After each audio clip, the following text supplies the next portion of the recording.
ህንድና ፓኪስታን አንዳቸው ሌላኛቸውን የደረሱበትን የተኩስ አቁም በመጣስ ወነጀሉ። ህንድና ፓኪስታን የተኩስ አቁም ላይ መድረሳቸውን ከገለጹ ከጥቂት ሰዓታት በኋላ አንዳቸው ሌላኛቸውን ስምምነቱን በመጣስ ወነጀሉ።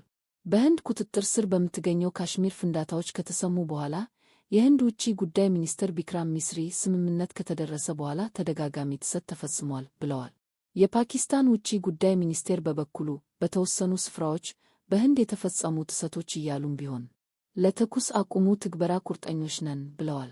ባለፉት 4 ቀናት በሁለቱ አገራት መካከል የተፈጠረው ግጭት ባለፉት 10 ዓመታት በመካከላቸው ከታየው ወታደራዊ ፍጥጫ ሁሉ የከፋ ነበር ተብሏል።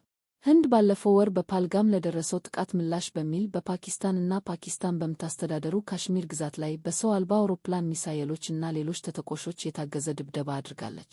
ፓኪስታን የ26 ሂንዱዎችን ሕይወት በቀጠፈው ጥቃት ላይ እጁ የለበትም ብላ ብታስተባብልም ህንድ ግን በመንግሥት በሚደገፉ አማጽያን የተፈጸመ ነው ስትል ትሞግታለች።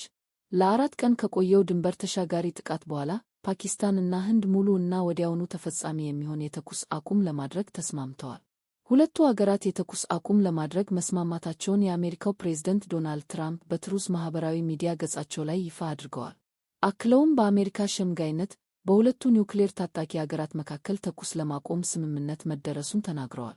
የፓኪስታኑ የውጭ ጉዳይ ሚኒስትር ኢሻቅ ዳር አገራቸው የተኩስ አቁም ለማድረግ መስማማቷን አረጋግጠዋል። ሚኒስተሩ ለአገራቸው የመገናኛ ብዙሃን በዲፕሎማቲክ ጥረቱ ውስጥ ቱርክ፣ ሳዑዲ አረቢያ እና የአሜሪካው የውጭ ጉዳይ ኃላፊን ጨምሮ በርካታ አገራት መሳተፋቸው ተናግረዋል። የህንዱ የውጭ ጉዳይ ሚኒስትር ቢክራም ሚስሪም በበኩላቸው በምድር በአየርና በባህር አገራቸው የምትወስደው እርምጃን ለማቆም መስማማቷን አረጋግጠዋል። ጨምረውም ተኩስ አቁሙ በሰዓታት ውስጥ ተግባራዊ ይሆናል ብለው ነበር። ስምምነቱ ይፋ ከተደረገ ከጥቂት ሰዓት በኋላ በህንድ ቁጥጥር ስር በሚገኘው ካሽሚር ግዛት የሚገኙ ነዋሪዎች እና የቢቢሲ ሪፖርተር ፍንዳታዎችን መስማታቸውንና በሰማይ ላይ ፍንጥቅጣቂዎችን ማየታቸውን ተናግረዋል። የህንድ ውጭ ጉዳይ ሚኒስትር ቢክራም ሚስሪ ላለፉት ጥቂት ሰዓታት ከደረስነው ስምምነት በተቃራኒ ተደጋጋሚ ጥሰቶች ተፈጽመዋል፣ ይህ አስቀድሞ የተስማማንበትን የጣሰ ነው ብለዋል። ስሪ የህንድ መከላከያ ኃይል ተገቢውን ምላሽ እንዲሰጥ ትዕዛዝ መተላለፉን ተናግረዋል። አክለውም ፓኪስታን ስለተፈጸመው ጥሰት ማብራሪያ እንድትሰጥ እጠይቃለሁ ብለዋል።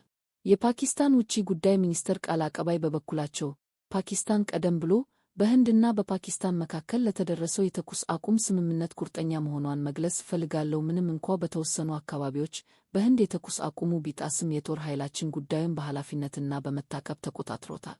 የተኩስ አቁምን በተቀላጠፈ ሁኔታ ለማስፈጸም ማንኛቸውም የሚኖሩ ጉዳዮች በተገቢው ደረጃ በመግባባት ሊፈቱ ይገባል ብለን እናምናለን። የተሰማሩ ጦር ኃይሎችም ቢሆኑ ከማንኛውም ነገር መታቀብ አለባቸው ብለዋል። ካሽሚር በህንድና በፓኪስታን የይገባኛል ጥያቄ የሚቀርብባት ግዛት ስትሆን ነገር ግን ሁለቱም አገራት ከብሪታንያ ነጻነታቸውን ካገኙበት 1947 ጀምሮ በከፊል ብቻ እያስተዳደሯት ይገኛል። የይገባኛል ጥያቄው ለሁለቱ ኒውክሌር ለታጠቁ አገራት ምንጊዜም የፍጥጫ ምክንያት ሲሆን ከዚህ በፊት 2 ጊዜ ያህል ወደ ጦርነት ገብተዋል። የተኩስ አቁም ስምምነት መደረሱን ያረጋገጡት የህንድ ውጭ ጉዳይ ሚኒስትር ሁለቱ አገራት ተኩስ ለማቆምና ወታደራዊ ተግባራትን ለመግታት መስማማታቸውን ተናግረዋል። ህንድ በሁሉም መልኩና መገለጫዎች በሽብርተኝነት ላይ ያለማቋረጥ ጠንካራ እና የማያወላዳ አቋሟን ቀጥላለች፣ ይህንንም አጠናክራ ትቀጥላለች ብለዋል። የፓኪስታን ጠቅላይ ሚኒስትር ሼህባዝ ሻሪፍ ለህዝባቸው ባደረጉት ንግግር የተኩስ አቁም ስምምነት ለሁሉም ሰው ጥቅም ሲባል መደረሱን ተናግረዋል። የተኩስ አቁም ይፋ መደረጉን ተከትሎ ንግግር ያደረጉት የአሜሪካ ውጭ ጉዳይ ሚኒስትር ማርኮ ሩቢዮ ህንድና ፓኪስታን በገለልተኛ ቦታ በሰፊው ጉዳዮች ላይ ውይይት ለመጀመር ተስማምተዋል ብለዋል።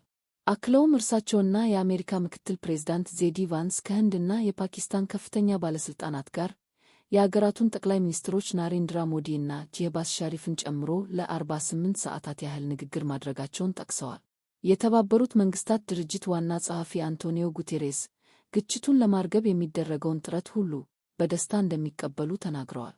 የዩናይትድ ኪንግደም ጠቅላይ ሚኒስትር ሰር ኬር ስታርመር ብሪታንያ በውጭ ጉዳይ ሚኒስትር ዴቪድ ላሚ በኩል ከሁለቱም ወገኖች ጋር ለተወሰኑ ቀናት በውይይት ላይ መሳተፋቸውን ገልጸዋል። ሰር ኬር ዛሬ የተኩስ አቁም ስምምነት ተደርሶ በማየቴ ደስተኛ ነኝ ካሉ በኋላ አሁን የሚኖረው ተግባር ዘላቂ እንዲሆን ማድረግ ነው ብለዋል።